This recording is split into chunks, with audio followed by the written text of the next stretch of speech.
Hello friends, ఈ వీడియోలో overtaking sight distance గురించి చూద్దాం.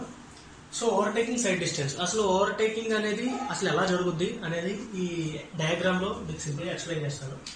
సో ఫస్ట్ ఆఫ్ ఆల్ ఇక్కడ ఒక వెహికల్ A1 అనేది ఒక vehicle, B vehicle and this is C vehicle. Okay, so B అనేది స్లోగా మూవ్ అవుతుంది, A అనేది ఫాస్ట్ గా మూవ్ అవుతుంది అండ్ C అనేది ఫర్ ఎగ్జాంపుల్ డిజైన్ స్పీడ్ లో, ఇది ఆపోజిట్ లైన్ లో ఆపోజిట్ డైరెక్షన్ లో ఈ డిజైన్ స్పీడ్ లో ఇది మూవ్ అవుతుంది. ఓకే, సో ఇప్పుడు ఈ A అనేది B వెహికల్ ఎప్పుడైతే చూస్తుందో, అంటే స్లో మూవింగ్ వెహికల్ ఎప్పుడైతే చూసాడో, ఇది ఫస్ట్ ఆఫ్ ఆల్ దీని స్పీడ్ లోకి ఒక స్పేసింగ్ మెయింటైన్ చేస్తుంది ఇక్కడ వరకు. So this is nothing but spacing.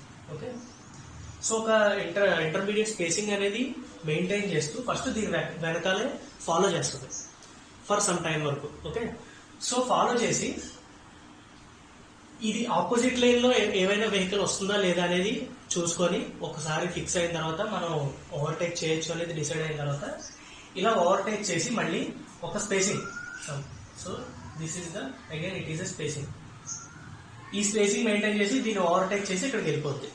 Okay, so ఈ లోపు వెహికల్ B అనేది ఈ ఓవర్టేక్ చేసే టైంలో B అనేది from this point to this point అనేది B వెహికల్ అనేది ట్రావెల్ చేస్తుంది. ఇది ఈ పాయింట్ నుంచి ఏ వెహికల్ అనేది ఈ పాయింట్ నుంచి ఇక్కడికి ఓవర్టేక్ చేసే లోపు ఈ పర్టికులర్ టైంలో ఈ C వెహికల్ అనేది ఇక్కడి నుంచి ఇక్కడికి ట్రావెల్ చేస్తుంది. ఓకే, సో ఈ D2 అనేది ఎంత టైంలో అయితే జరిగిందో D3 అనేది కూడా అంతే టైంలో జరుగుతుంది.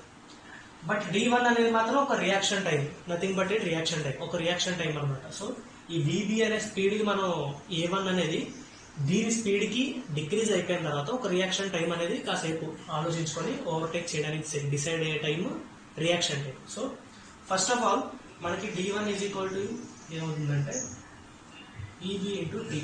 ఈ T అనేది for example reaction time, VB అంటే the speed of this vehicle. Okay, ఎందుకు VB అని తీసుకున్నాం? ఆల్రెడీ ఇది దీని స్పీడ్ లోకి డిక్రీజ్ అవుద్ది, మనం చెప్పినట్టు డిక్రీజ్ అవుద్ది and next some particular time ఇది డిసైడ్ అవడానికి దీని రియాక్షన్ టైం కావాలి. సో ఓవర్టేక్ చేయడానికి, ఆలోచించుకోవడానికి, పక్క లైన్లో చెక్ చేసుకోవడానికి, డిస్టెన్స్ ఉందా లేదా సరిపోద్దా అని చూసుకోవడానికి. సో అది రియాక్షన్ టైం. ఈ రియాక్షన్ టైం జనరల్ గా 2 seconds కింద తీసుకోవచ్చు. Okay, so VBT and next D2.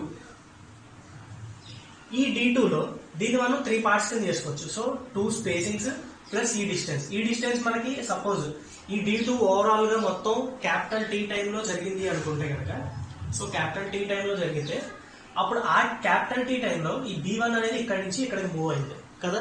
So దీని స్పీడ్ ఎంత?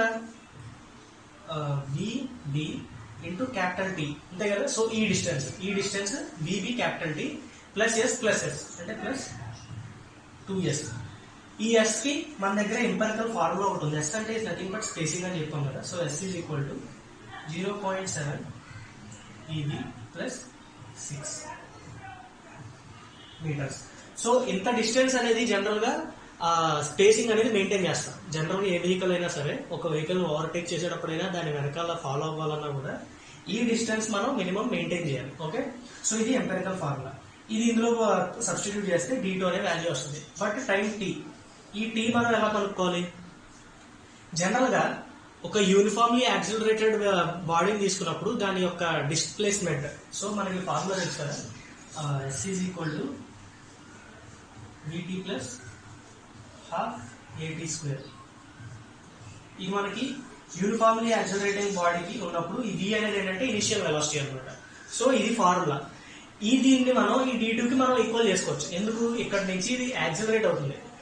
ఈ వెహికల్ A అనేది స్పీడ్ ఇంక్రీజ్ చేసుకుంటూ యూనిఫామ్ యాక్సిలరేషన్ తో స్పీడ్ ఇంక్రీజ్ చేసి ఓవర్టేక్ చేస్తుంది కాబట్టి దీనికి మనం ఈ ఫార్ములాని ఈక్వల్ చేసుకోవచ్చు. సో ఈ D2 VBT కదా plus 2S is equal to ఏమవుతుంది? మనకి ఇనిషియల్ వెలాసిటీ VB కాబట్టి VB capital T plus ½ A capital T square అంతే కదా. మనకి ఈ VBT అండ్ నెక్స్ట్ VBT ఈ రెండు ఎలాగో ఈక్వల్ కాబట్టి ఆటోమేటిక్ గా 2S is equals to ½ AT square. దాన్ని మనం కనుక తీసుకుంటే so 2S is equal to ½ AT square కదా. అప్పుడు T ఈజ్ ఈక్వల్ టు ఏమవుతుంది? 4S/A. So √4S/A. This is the T. So ఇంత టైం పడుతుంది అనమాట ఈ వెహికల్ A2 నుంచి A3 అనే దానికి డిస్టెన్స్ అవడానికి, ట్రావెల్ చేయడానికి. సో ఇంత టైం పడుతుంది. √4s/a seconds. Okay, seconds. ఇప్పుడు మనకి D2 వాల్యూ వచ్చేసింది. Next D3. So D3 is equal to ఏంటి? సి వెహికల్ అనేది ఆపోజిట్ లైన్ లో maximum speed is nothing but design speed. దాన్ని మనం V అనుకుంటాం, స్మాల్ v కదా, ఇంటూ క్యాపిటల్ T, అంతే కదా. సో స్మాల్ v ఇంటూ ఈ క్యాపిటల్, ఈ టైం డిస్టెన్స్, ఈ D2 అనేది ఎంత టైం పడుతుందో D3 కూడా ఆ టైంలో C2 నుంచి ఈ C3 వస్తుంది అనమాట. ఇది సపోజ్ C2 నుంచి C3 ఎనీథింగ్. సో ఇక్కడ నుంచి ఇక్కడికి వస్తుంది. So D3 is equal to V into capital T. అప్పుడు total or OST, overtaking sight distance మనం OSD అని షార్ట్ కట్ తో ఇండికేట్ చేసుకోవచ్చు. So OSD is equals to first one VBT plus VBT plus 2S, అంతే కదా. So small VB capital T plus 2S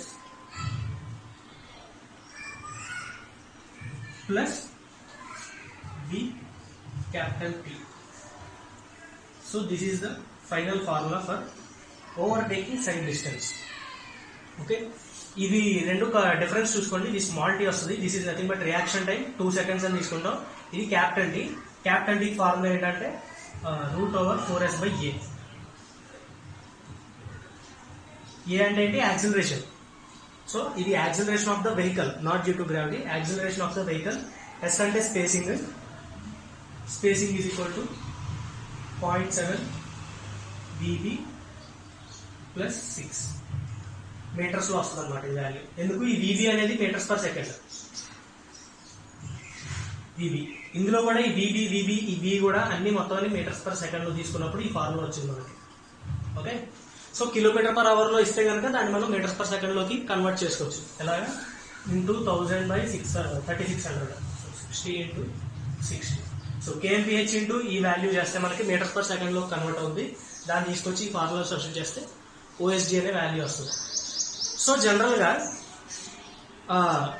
ఒక two lane road తీసుకుంటే కనుక both directions లో ట్రాఫిక్ ఉన్నప్పుడు మనం ఓవర్టేకింగ్ సైడ్ డిస్టెన్స్ అనేది సెపరేట్ గా ప్రొవైడ్ చేయాలి. So overtaking sight OSD zones అని ఉంటాయి. ఈ జోన్స్ లో ఏంటంటే 3 into OSD to 5 into OSD.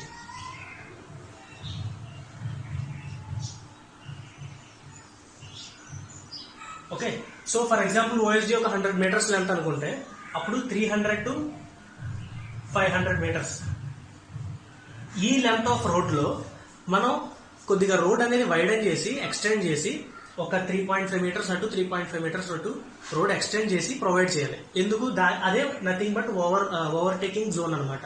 So ఆ జోన్ వచ్చినప్పుడు ఏదైనా స్పీడ్ మూవింగ్ వెహికల్స్ ఉన్నప్పుడు ఆ జోన్ లో పర్టికులర్ గా ఓవర్టేక్ చేయడానికి మనం ప్రొవైడ్ చేస్తున్నట్టు. ఎప్పుడు 2 లేన్ రోడ్ మాత్రమే ఉన్నప్పుడు. 4 లేన్ ఉంటే కనుక సో ఇలా ప్రొవైడ్ చేయాల్సిన అవసరం లేదు. సింగిల్ ఒక లేన్ లో స్లో మూవింగ్ వెహికల్ వెళ్తే పక్క లేన్ లో నుంచి ఆటోమేటిక్ గా ఫాస్ట్ మూవింగ్ వెహికల్ అనేది ట్రావెల్ చేయొచ్చు. బట్ ఎప్పుడైతే 2 లేన్ బోత్ డైరెక్షన్స్ లో ట్రాఫిక్ ఉన్నప్పుడు మాత్రం ఇలా మనం ప్రొవైడ్ చేసుకోవచ్చు. Okay, so this is the overtaking sight distance. Please videos అన్ని లైక్ చేసి షేర్ చేయండి and subscribe to my channel. మీకు ఏమైనా డౌట్స్ ఉన్నా లేదా ఏమైనా టాపిక్స్ కావాలన్నా కమెంట్ చేయండి. I will try to upload those videos. Thank you.